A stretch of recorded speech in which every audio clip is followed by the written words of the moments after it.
যে কোনো বয়সেই আপনার চোখে থাবা বসাতে পারে গ্লুকোমা, এবং সঠিকভাবে সঠিক সময় যদি এই চিকিৎসা শুরু না হয় এই সমস্যার, তাহলে কিন্তু এর পরিণতি সম্পূর্ণভাবে দৃষ্টিশক্তি হারিয়ে ফেলা।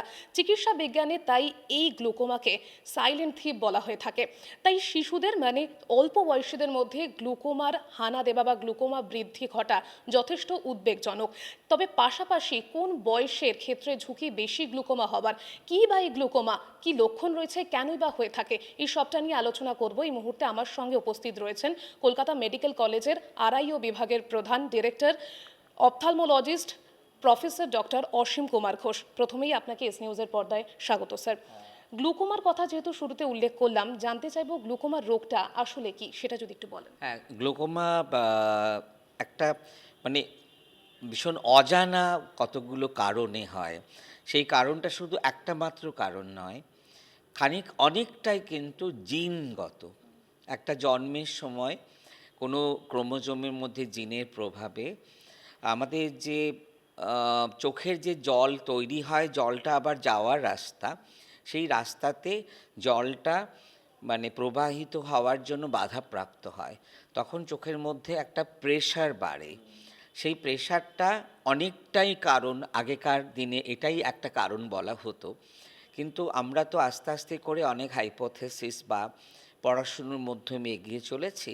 তাতে করে দেখা গেছে প্রেশার হয়তো কমই আছে, নর্মাল আছে, তবু তাদের গ্লকোমা হচ্ছে।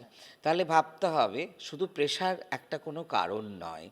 সেজন্যে প্রেশার ছাড়াও আমরা যে সমস্ত কারণ পেয়েছি, তার মধ্যে একটা বংশগত, ২ নম্বর যে তার চোখের মধ্যে কোনোভাবে রক্তাল্পতা হচ্ছে। সেই রক্তাল্পতা যে অপটিক নার্ভ, যে নার্ভটা দিয়ে আমরা দেখি, সেই নার্ভের হেডে যে রক্তটা যেভাবে ফ্লো দিয়ে পৌঁছানো উচিত, সেভাবে ফ্লোটা পৌঁছচ্ছে না। তাতে হয়তো অনেক সময় ক্যারোটিড আর্টারি যেটা থাকে, সেটা হয়তো ব্লক আছে, অথবা তার একটা হার্টের সমস্যা, যেখানে পাম্প করছেন কম ব্লাড, অথবা হঠাৎ করে হয়তো কোনোভাবে তাদের ব্লাড লস হয়েছে। তা ধরুন পাইলসে, বা ধরুন হিমাটেমেসিস গ্যাস্ট্রিক আলসার থেকে ব্লিড করলো, বা কন্টিনিউয়াসলি একটা লিকিং ব্লাড আছে, সেক্ষেত্রে অনেক সময় হতে পারে। আর এক সময় প্রেশার থাকলে হাইপার টেনশন কী হয়, ফ্ল্যাকচুয়েট করে, দিনের সব সময় ঠিক থাকে না। তাই রাত্রির দিকে কিন্তু আমাদের অপটিক নার্ভ হেডে ঠিক মতো করে রক্ত চলাচল হওয়া দরকার। তা নাহলে কী হবে, সেই সময় তাদের যে পুষ্টি, যেটা রক্তের মধ্যে দিয়ে যাচ্ছে যে নার্ভগুলো বেঁচে থাকার, সেগুলো কিন্তু তা বঞ্চিত হবে, এবং তার সঙ্গে সঙ্গে এই যে নার্ভগুলো আস্তে আস্তে মরতে শুরু করবে। এরকম ধরনের আমরা গ্লকোমার প্যাথোজেনেসিস বলতে পারি। সেটা ছাড়াও যে বাচ্চাদের যে চোখের গ্লকোমা হয়, সেটাও একটা জিনগত না। সেটা ওই বাচ্চার হয়তো আগের কোনো মামাতো ভাই, পিস্তুতো ভাই, তারা গ্লকোমা নিয়ে জন্মেছিল। তা সেটাতে কিন্তু একদম যখন আমাদের মায়ের ইউটেরাসের মধ্যে বাচ্চা থাকে এমব্রায়ো অবস্থায়, তখনই একটা এফেক্টে তার যে যে যে জায়গাটা দিয়ে আমাদের জলটা বেরিয়ে যাওয়া উচিত, ট্র্যাভিকুলার মেশওয়ার্ক, সেটা কিন্তু ভালো করে তৈরি হয় না।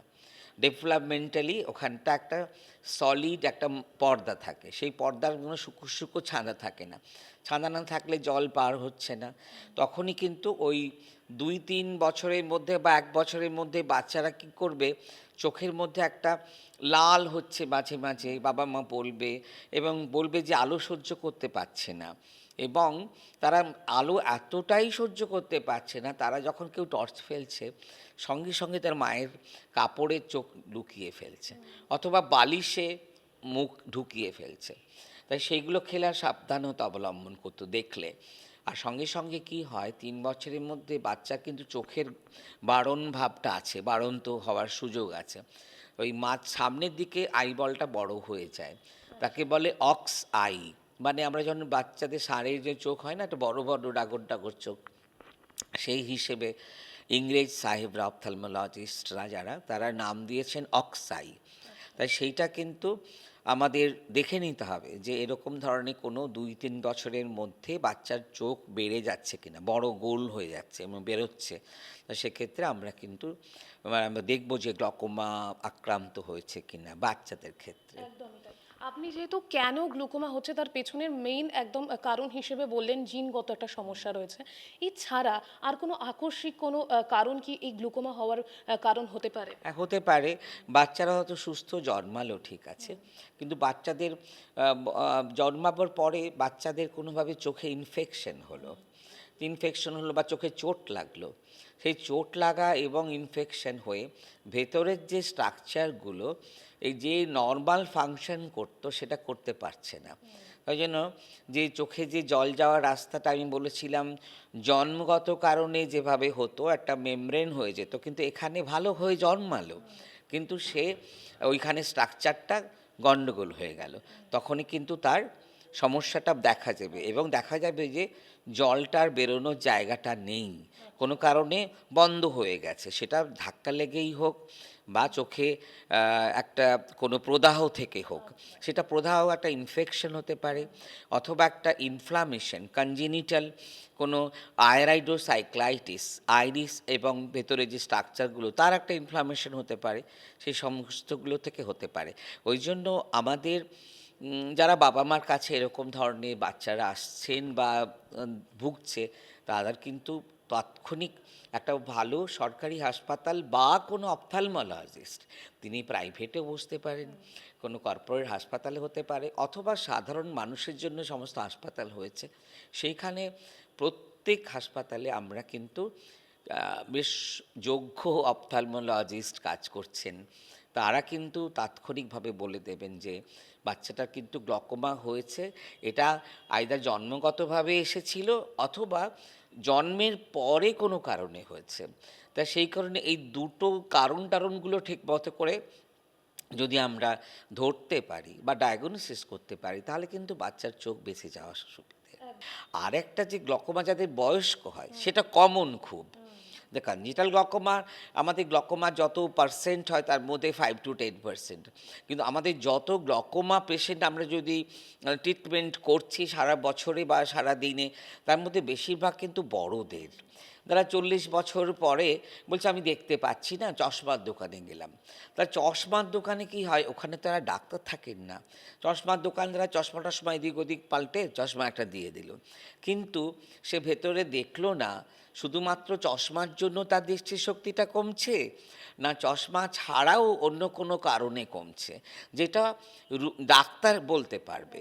তাহলে এই 40 থেকে 45 থেকে শুরু হলো, তারা যখন যাচ্ছেন হাসপাতালেও যাচ্ছেন অথবা সরকারি বেসরকারি ডাক্তারের কাছে যাচ্ছেন, তাদের কিন্তু ভালো করে সচেতন থাকতে হবে এবং বলতে হবে যে ডাক্তারবাবু আমি তো চোখের জন্য এসেছি, চশমা নিলাম, কিন্তু আপনি আমার গ্লকোমাটা দেখলেন না তো, গ্লকোমাটা আমাকে দেখে বলে দিন আমার গ্লকোমা আছে কিনা। আমি শুনেছি রেডিওতে টিভিতে যে 40-এর পর থেকে আস্তে আস্তে করে গ্লকোমা চোখের মধ্য থেকে সমস্ত দৃষ্টিশক্তি চুরি করে নিয়ে যাচ্ছে।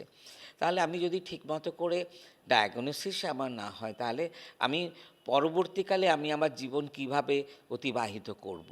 এবং আমি আমার লোকেদেরও বলতে পারবো, আমার বন্ধু বলতে পারবো, আমার নেবার বলতে পারবো, আমার যে পাড়ায় বলতে পারবো, গণমাধ্যমকে বলতে পারবো যে হ্যাঁ আপনারা কিন্তু প্রত্যেকেই 40 বছর বয়সে শুধু চশমা নেওয়ার জন্য ডাক্তারের কাছে যাবেন না, আপনারা আপনাদের কোনোভাবে গ্লকোমা হচ্ছে কি না সেটা কিন্তু দেখে নেওয়া উচিত। হ্যাঁ, তাহলে গ্লকোমাতে কি হয়, সোজাসুজি আপনার দিকে তাকাচ্ছে আমি দেখতে পাচ্ছি, কিন্তু এটা বাদ দিয়ে একটা না পরিধি আছে আমাদের, তাকে বলে ভিজুয়াল ফিল্ড।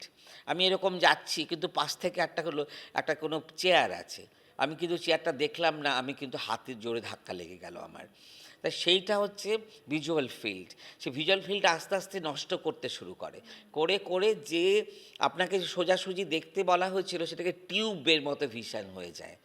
টিউব ভিশন হলে তো আর কী হবে, পরবর্তীকালে সাধারণ জীবনযাপন করা খুব শক্ত হয়ে যাবে। সে হয়তো বাস ধরতে যাচ্ছে, কিন্তু বাসটা তার এখানে কাছে আছে না অত দূরে আছে কিছু বুঝতে পারছে না। তো সেই ক্ষেত্রে আস্তে আস্তে সে অন্ধত্বের দিকে পৌঁছে যায়। আপনারা জানেন বোধহয় যে গ্লকোমাতে যতটা দৃষ্টিশক্তি চলে গেছে, অপটিক নার্ভ ড্যামেজ হলো, সেইটা আর কখনো ফেরে না। যতটুকু বাকি আছে তাকে ওষুধ দিয়ে ভালো করা যায়। তবে সৌভাগ্যের কথা, বিভিন্ন ধরনের ওষুধ বেরিয়েছে আজকাল, তারা হচ্ছে এই গ্লকোমার যে ক্ষয় রোগটাকে অনেক করে কন্ট্রোল করতে পারে। স্যার, আর একটা বিষয় যেটা জানতে চাইবো, আপনি কারণের ক্ষেত্রে বলছিলেন হাইপার টেনশন একটা কিন্তু কারণ, প্রত্যক্ষ না হলেও পরোক্ষভাবে। সেই জায়গায় এই যে হাইপার টেনশন বলি, ডায়াবেটিস বলি, এগুলো তো কোথাও গিয়ে লাইফস্টাইল একটা কোথাও প্রভাব ফেলে। তো সেই জায়গাতে দাঁড়িয়ে তার মানে আমাদের লাইফস্টাইলও কি কোথাও কি একটু মডিফাই করা দরকার রয়েছে চোখটাকেও সুস্থ রাখতে গেলে? হ্যাঁ, নিশ্চয়ই। যে আমি বলেছি না, জিনগত একটা কারণ তো ডেফিনেটলি, কিন্তু কতকগুলো ডায়াবেটিস, ব্লাড প্রেশার, চোখের প্রেশার নয়, ব্লাড প্রেশার এবং হার্টের গন্ডগোল, হার্ট ভালো করে পাম্প করতে পারছে না ব্লাড, কোলেস্টেরল বেশি বলে এই ক্যারোটিড আর্টারি স্ক্লেরোসিস হচ্ছে, রক্ত যাচ্ছে কম, তা সেইগুলো কিন্তু আপনার লাইফস্টাইল ডিপেন্ডেন্ট। তা আপনি এমন কোনো খাওয়া দাওয়া বেশি করবেন না এবং শারীরিকভাবে আপনি একটা এক্সারসাইজের মধ্যে থাকুন। আমাদের এখন কি হচ্ছে, অনেক দিন বাঁচছি, আমরা লাইফ স্প্যানটা অনেক বড় হয়েছে, আগের মতো তো পটাপট করে আমরা মরে যাচ্ছি না, আমাদের চিকিৎসার অনেক সুযোগ সুবিধে এসেছে। কিন্তু কী হচ্ছে, অনেক সময় অসুস্থ অবস্থা অনেক দিন বেঁচে থাকছেন, তাতে করে তো ভালো করে বাঁচা হলো না। বাঁচাটাকে আপনাকে আনন্দের সঙ্গে বাঁচতে হবে, এনজয় করতে হবে। ঠিকই বলেছেন, আপনি বাঁচবেন, উপভোগ করে বাঁচবেন, ভোগ করে বাঁচবেন। ভোগ মানে আপনি মানে কোনোভাবে ভোগের কথা বলছি না, আপনি যে ধরুন এনজয় করবেন, গান শুনবেন, খেলাধুলো করবেন, টিভি দেখবেন, ছেলের কথা ভাববেন, নাতির কথা ভাববেন, নাতির সঙ্গে গল্প করবেন, সেই সবগুলো করতে গেলে কিন্তু আপনার স্বাস্থ্য খুব ভালো রাখতে হবে। ডায়াবেটিস, ব্লাড প্রেশার, কোলেস্টেরল এবং সিডেন্টারি লাইফ, আজকাল কী করে লোকে না, এক্সারসাইজ করে না, খাচ্ছে বেশি কিন্তু ঘরে ঘুমোচ্ছে, তারপরে রিটায়ার করে গেল, অবসরকালীন জীবন। অবসর কি, আপনি এবারে নিজের খেলাটা খেলুন, আপনি অনেক কিছু বই পড়েননি, আপনি পড়ুন, আপনি অনেক গান শোনেননি, গান শুনুন, সেসব গানগুলো তো শুনতে হবে, সেসব পড়াগুলো তো পড়তে হবে, তার জন্য চোখ ভালো রাখতে হবে, কান ভালো রাখতে হবে, মাথা ভালো রাখতে হবে। তার জন্য কিন্তু আপনাকে পরিশীলিত খাদ্য, গুণগত মান খাদ্য, খাদ্যাভ্যাস এবং তার সঙ্গে শারীরিক পরিশ্রম, এগুলো ঠিকঠাক করা উচিত। সেইগুলো কিন্তু পরোক্ষভাবে গ্লকোমাকেও বাড়াতে পারে। অসংখ্য ধন্যবাদ স্যার আপনাকে। আমরা কথা বলছিলাম গ্লুকোমা নিয়ে, এবং সেই জায়গাতে উনি যেমনটা জানালেন, এটা পুরোপুরি কিউরেবল না হলেও আমরা যদি সঠিক সময় সঠিকভাবে সিদ্ধান্ত নিয়ে চিকিৎসকদের পরামর্শ নিই, তাহলে অনেকটাই কিন্তু আমাদের চোখকে সুস্থ রাখতে পারবো। কিভাবে সেগুলো রাখতে পারবেন, কিভাবে বুঝবেন আপনি গ্লুকোমার দিকে এগোচ্ছেন, সেই সবটাই জানালেন বিশেষজ্ঞ চিকিৎসক ডক্টর অসীম কুমার ঘোষ। ক্যামেরায় অশোকের সাথে রিয়ার রিপোর্ট, এস নিউজ।